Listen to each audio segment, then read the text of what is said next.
1. You will hear a conversation between a customer service representative and a customer who demands a full refund. First, you have some time to look at questions 1 to 4.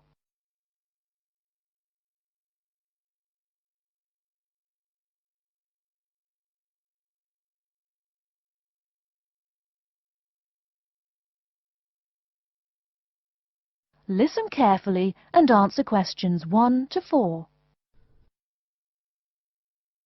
Hello and welcome to Under Pressure Enterprises Customer Service Department. This is Kelly. How may I help you? Yes, I'm calling about one of your rice cookers I just purchased. What seems to be the problem, sir? Seems? There's no seeming about it. The blasted thing shoots hot steam all over the place, that's what. It nearly scalded my hand when I went to open it. Why, it could have killed the cat or something. It could have exploded and killed my wife and me. Sir, please calm down. As long as the steam escapes the cooker, it won't explode. So you're telling me there's no problem? Are you calling me a liar? Sir, no one is calling you a liar. Yes, so I demand a full refund. Under Pressure will be happy to refund your money, sir. Now, I just need some basic information. Okay. Sorry, I do tend to get a little hot under the collar. My wife tells me to slow down. So, what do you need to know? Sir, don't worry. I just need to ask you the model number of the cooker. Where are my glasses? Here. Let's see. It's R242. R242. Okay. And how much did you pay for the product? £89.99. It was on sale. I guess I should tell you. Thank you. That's honest of you. Now, where did you buy the cooker? Which store and which branch? At that big Electric Life appliance store downtown. The city centre branch? That's the one. And you say the problem is that the steam escapes? Yes, it does. No problem, sir. If there's steam escaping, clearly the cooker is broken or defective. So we have an R242 cooker with an escaping steam problem. It was bought from Electric Life City Centre branch for $89.99. Is that correct? Yes, that is correct. Oh, I nearly forgot. When did you buy the cooker? Just as soon as my wife got the crazy idea she'll live longer if she stops eating good English food, roast beef and mash. No, all she says she wants is rice and vegetables and sauces you'd not soak your feet in. Before you hear the rest of the conversation, you have some time to look at questions 5 to 10.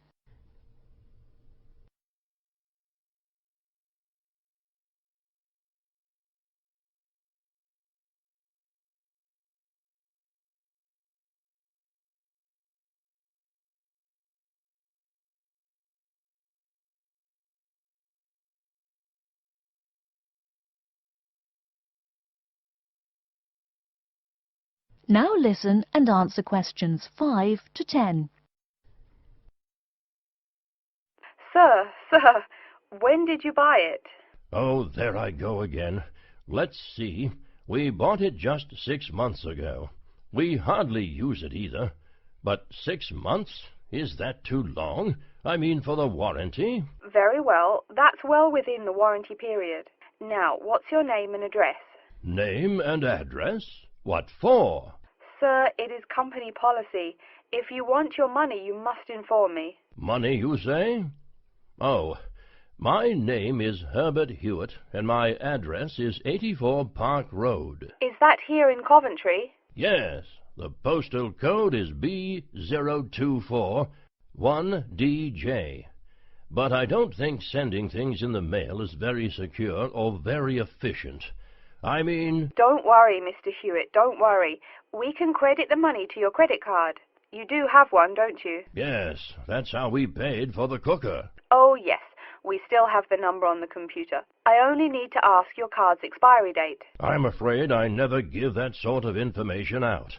I mean, once you have that, anyone could go charging things and... Sir, I said your expiry date, not your card's password. Oh, yes. Foolish me. Of course, you didn't say password. Let's see.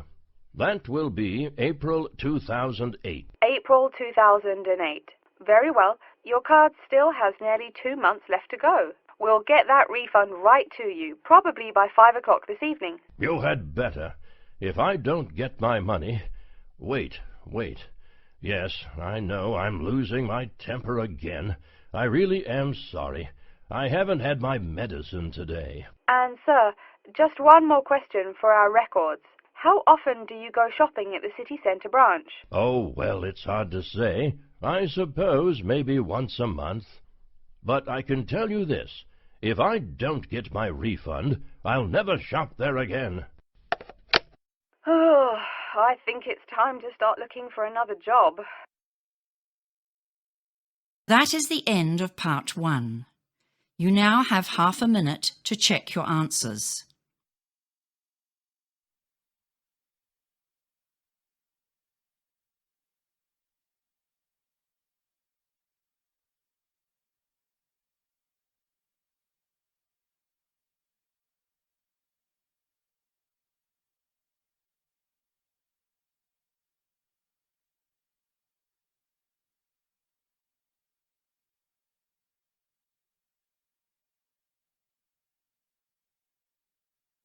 Now turn to part 2.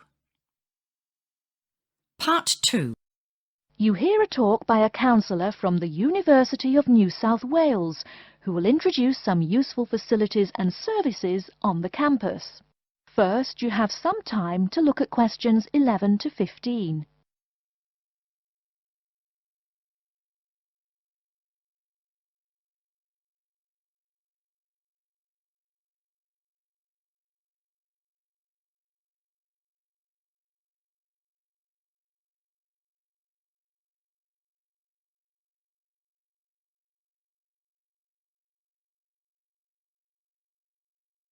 Now, listen carefully and answer questions 11 to 15.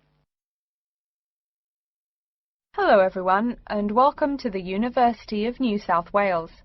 The first thing I'd like to do at today's orientation session is get you all oriented.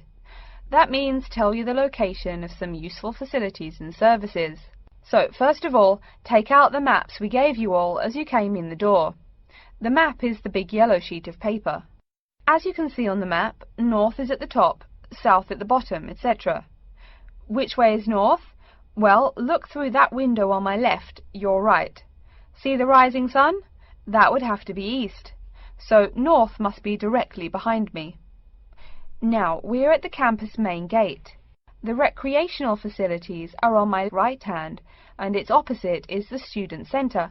No questions? Good. Pretty easy, right? Okay.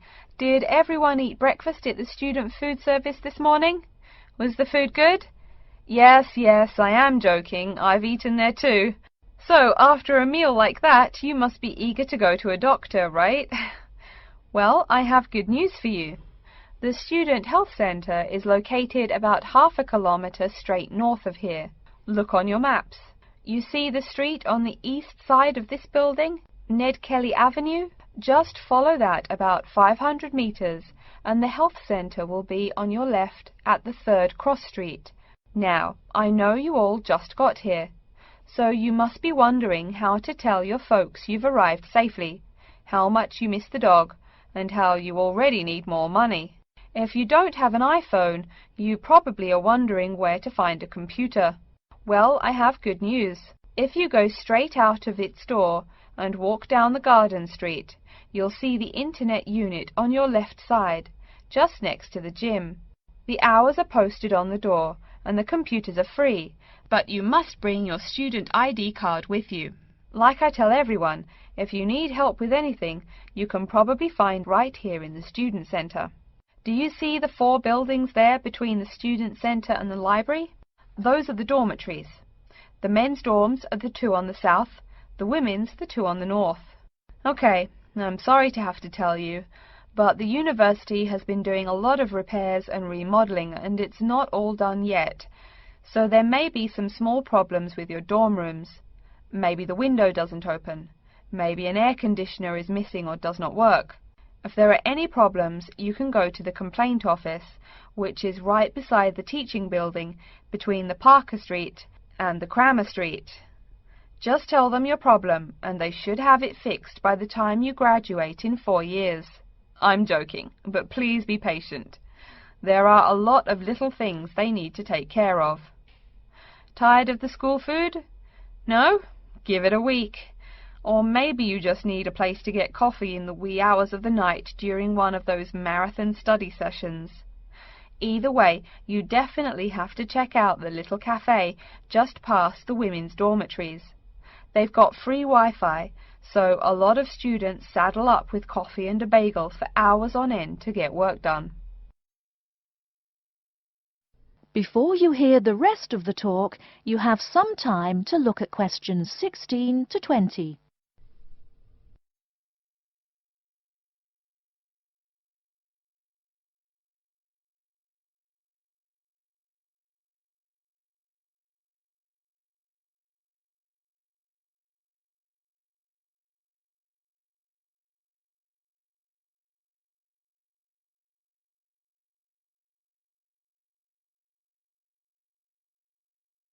Now listen and answer questions 16 to 20. As for the dorm rooms, I have some bad news and some good news. The bad news is the rooms are small and you'll probably be sharing space with at least 3 other students. The good news is that each room has its own bathroom. What's good about sharing a bathroom with 3 strangers? Good question. Okay, call it bad news and worse news. Hey, maybe try this for good news. Each dorm has a kitchen. If you want to make snacks or meals, you can do it there. You can buy food containers at any campus convenience store, so you can store your food in the kitchen. But a word of warning, you should definitely write your name on your food containers. Sad to say, there are food thieves among your fellow students. Speaking of thieves, a word about security.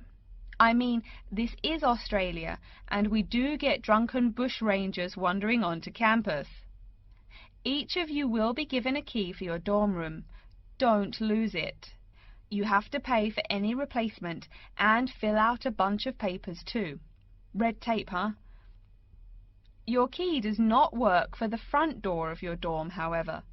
To the right of each door, there's a keypad with numbers. When you move in, they will tell you the code you use to enter the door. Please do not tell the code to people who do not live in the dorm. Let's see. Have I forgotten anything? Oh yes, most of you are not rich, correct? So when your clothes get dirty, you can't just throw them away and buy new ones. That means you have to learn to do laundry. Or, men, that means you have to hurry up and get married.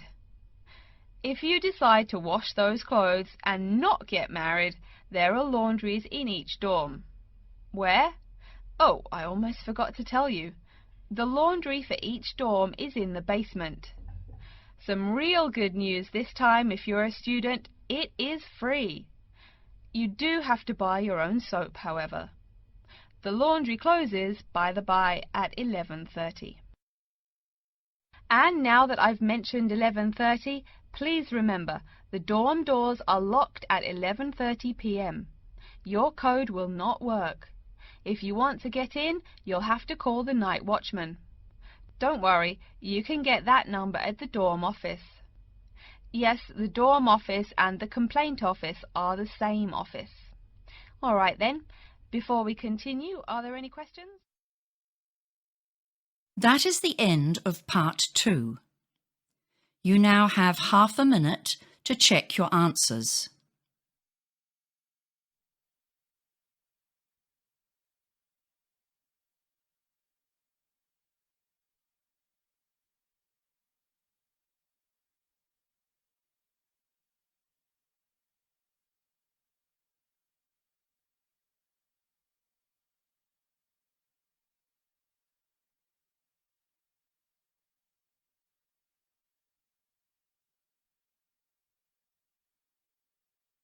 Now turn to Part 3.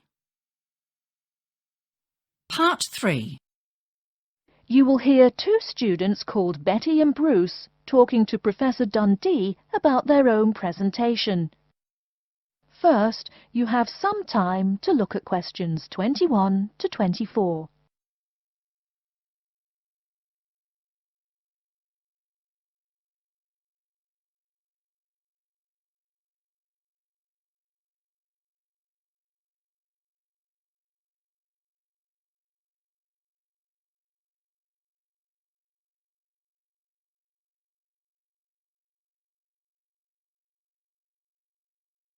Now, listen carefully and answer questions 21 to 24. Come in. Professor Dundee, we're ready to make our presentation. Oh, yes. I did say 1 o'clock, didn't I? Please, sit down. So, who goes first? Bruce? Or you, Betty? I guess I could. Bruce is always a little shy. Not after he's had a lager for lunch, eh, Bruce? Ha ha! No, Betty really should go first. Okay, well, I'm reporting on the effects of different marketing strategies on the cheese and oil markets. Different strategies obviously affect the sales volume differently. I looked at the sales in 2 countries, New Zealand and Colombia. And what did you find? Pray tell. Well, in New Zealand, the sales of both oil and cheese have declined pretty steadily, and in fact the sales have decreased more quickly than the population. On the other hand, in Colombia, the volume of sales for both products has remained the same. Wait, so you said sales in New Zealand have been going down? Correct. Suppliers have introduced 2 new upscale brands of each product, which are a bit expensive but very tasty. The big ad agencies are trying out a new series of ads that shift the focus from health to great taste.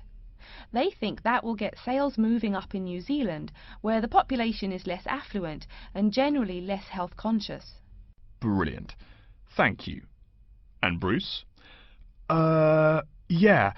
My report is about chocolate sales in Italy and Germany. The 2 countries' marketers have found out that you have to market chocolate differently in each country.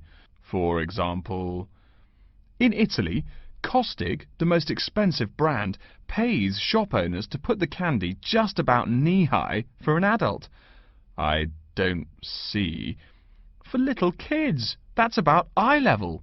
That bright red candy is the first one they see, so they buy it. Even better, they start telling their moms to buy it too. So, you mean... Well, I mean, in Italy, if you locate your product at the right location of shelves, sales do great. They say it doesn't matter much what brand of chocolate you're selling. As for Germany, das Land der Schokolade. Huh? That's German. It means the land of chocolate. Germans love the stuff, so people make a joke and call Germany that. Oh, right. So, you were saying? Well, like you pointed out, Germans love chocolate, but they're thrifty. For a long time, the biggest selling brand was Schmutzig, mostly because it was the second cheapest, but didn't taste too bad. Before you hear the rest of the talk, you have some time to look at questions 25 to 30.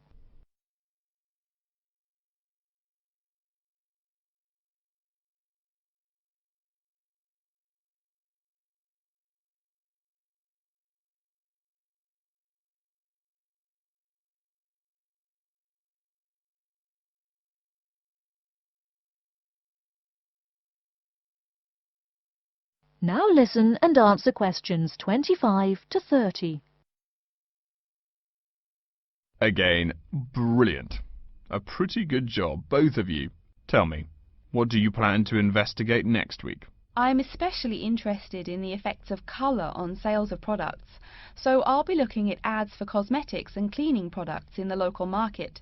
You know, like the distinct orange colour of Mr. Muscle, lavatory cleaning products. And you, Bruce? I'm focusing on the effects of different containers on sales of cookies. so I'm going to look into packaging for cookies and how the materials they use will affect the image, and in turn, sales. You know, most containers are paper, but some expensive cookies come in metal boxes. The shiny metal boxes catch people's attention, and the image remains in the memory longer. Well, it sounds like you two are all set. But as always in this course, I urge you both to pay much more attention to the advertisement extensions. That's often the key. All right? Any questions for me before you go? No, I think I'm all set. Thanks. Me too. Thanks, Professor Dundee. See you later. That is the end of part 3. You now have half a minute to check your answers.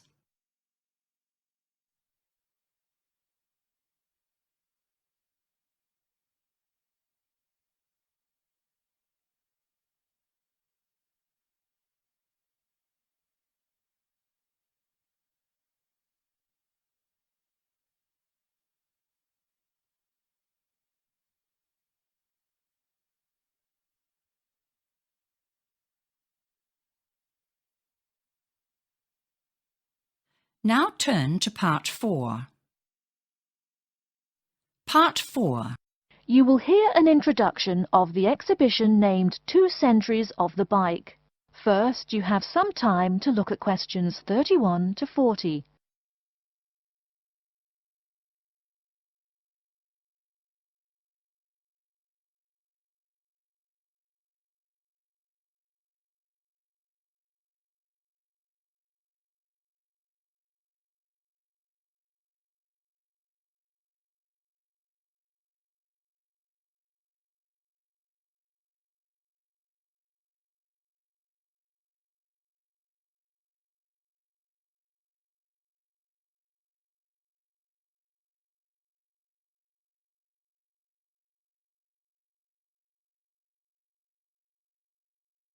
Now listen carefully and answer questions 31 to 40.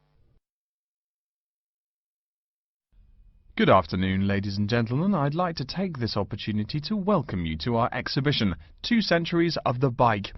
Let's stroll around the exhibition, shall we? Although there were a few early efforts back in the 1700s, you didn't really see many bikes till, say, the 1830s in England. Bikes were a response to the rapid growth of cities early in the 19th century. Cities like London were getting too big to walk across. The early bike let people travel with less effort than walking. Plus, a bike was a lot cheaper than a horse. Think of it. No one invented a bike for, 5,000 years of human history. Why did people do it then? Probably because this was the start of the machine age. People wanted machines to do all the work. There were some drawbacks, however. For one thing, there were no pedals. You simply pushed yourself along using your feet, kind of like today's skateboard. That meant you went fairly slow, and uphill you actually worked harder, pushing that two-wheeler. Plus, the wheels were made of wood covered with metal, as you can see from this model. So the downside was that the ride was quite uncomfortable on most roads. Only a few gadget lovers had or used them. By the 1860s, though, improvements were being made. As you can see from this specimen, metal frames had become the rule. They are more durable than wood, and they don't warp in the rain. The biggest improvement, however, was the development of the chain and sprocket system. They are connected. This meant you did not push the bike. You used pedals, just like today. You had to try harder to balance, so it took some practice to figure out how to use the pedals. But it made the ride so much easier. As a result, the good thing was that you could ride a lot more smoothly and with very little effort. By the 1880s, another big change was the use of rubber wheels. These became pretty common at that time. Though the first ones were solid rubber, the ride was a good deal more comfortable than the old iron and wood system. This is a big consideration, because the faster you go, the more you feel every bump. Air-filled tyres, pneumatic tyres, didn't really come into use till around the year 1900, as you can see from this exhibition over here. That made the ride even more comfortable. So by 1890 or so, people were going a lot faster and a lot more smoothly. There was one problem when you were going quickly and comfortably. Oh no, how do I stop? Yes, we all laugh now, but for a long time the only way to stop was to drag your feet. That didn't work very well, and it would be dangerous if you were going fast. In the crowded cities of those years, New York, Chicago, and so on, you would get killed if you couldn't stop for, say, a streetcar. Plus, look at this bike. The front wheel is nearly 1 meter and 2/3 tall. They made them that way so you could see over people and wagons, but you couldn't drag your feet. This model is called a velocipede, a speed pedal. Another characteristic of the bike in this period is that it has 2 equal-sized wheels, which signalled a big change in bikes. For with the velocipede, brakes appeared. If you wanted to stop, you just pushed the pedal backwards. Doing that stopped the back wheel of the bike. This technique worked a lot better than dragging your feet or jumping off the high seat there. This meant that bikes became a great deal safer. It would have been safer if people wore helmets, but the first bicycle helmet wasn't invented until years later, and even then it was little more than a leather ball cap. It really wasn't until the 1970s that the bike helmet was modified to provide some real protection. Before continuing on to look at developments since the 1890s, let's say a word more about safety. Everyone knows if you're going downhill, you can get going dangerously fast. To go more than 100 kilometers an hour isn't all that difficult, but even on level ground, it's easy to go too quickly. On a city street, today's bicycles can be ridden at a speed of over 40 miles an hour over a short distance. That's about 64 kilometers an hour. Remember, you're on a bike, not in a car. There's nothing to protect you. People are killed in single bicycle accidents every day, just from hitting the road. A good rule to remember is, if you're going faster than the cars, slow down. And please wear a helmet. Nearly 1/4 of the epilepsy cases come from head injuries in accidents on bikes and motorcycles. I don't mean to scare you, but safety is everyone's business. What? Now that's a good question. Why are today's bikes so much faster? Well, it's not just that today's athletes are faster. The answer is partly mechanical. If you look closely here at the back wheel, you'll see a number of gears. Changing gears is what makes those fast speeds possible. You can shift gears depending on the terrain and how hard you wish to pedal. So you can put it on a higher gear for downhill and a lower gear for uphill travel to make it easier to climb that slope. You'll notice this gear shifting mechanism is attached to the back wheel, and when the rider shifts on the handlebar gear shifter, the chain moves to the appropriate sprocket. And, speaking of changing gears, let's look over here at our Tour de France exhibit. That is the end of part 4. You now have half a minute to check your answers.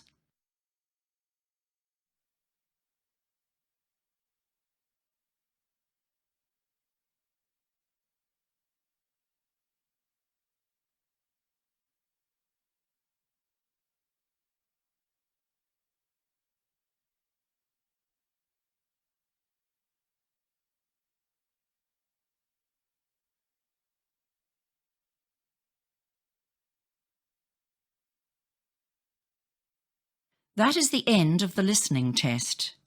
You now have 10 minutes to transfer your answers.